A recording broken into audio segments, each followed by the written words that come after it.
Ketua Umum Partai Nasdem Surya Paloh bertemu dengan Presiden Republik Indonesia Joko Widodo di Istana Kepresidenan Jakarta pada Minggu 18 Februari 2024 malam.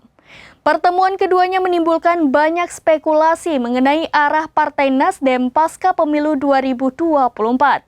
Lantas apa isi pertemuan kedua tokoh penting tersebut? Simak informasi selengkapnya.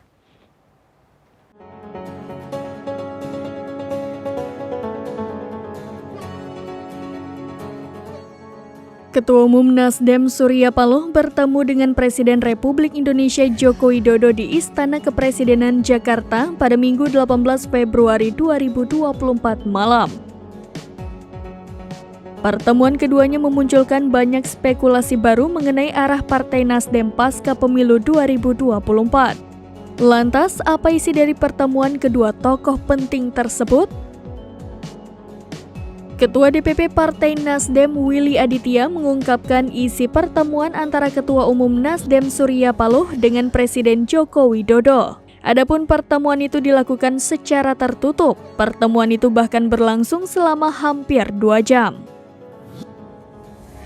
Willy menyebut pertemuan itu membahas situasi politik kebangsaan termasuk dinamika setelah pemilu 2024.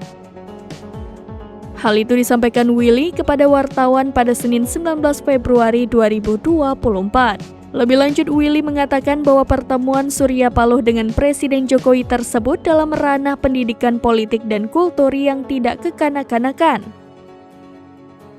Willy menilai pertemuan dua tokoh itu harus dilihat konstruktif bagaimana komunikasi antar elit politik dilakukan setelah pemilu. Selain itu, Willy juga menyebut bahwa Surya Paloh sangat terbuka untuk berkomunikasi dengan siapapun. Sebab pertemuan antar elit bisa menjadi modal sosial sekaligus modal politik bangsa ke depan.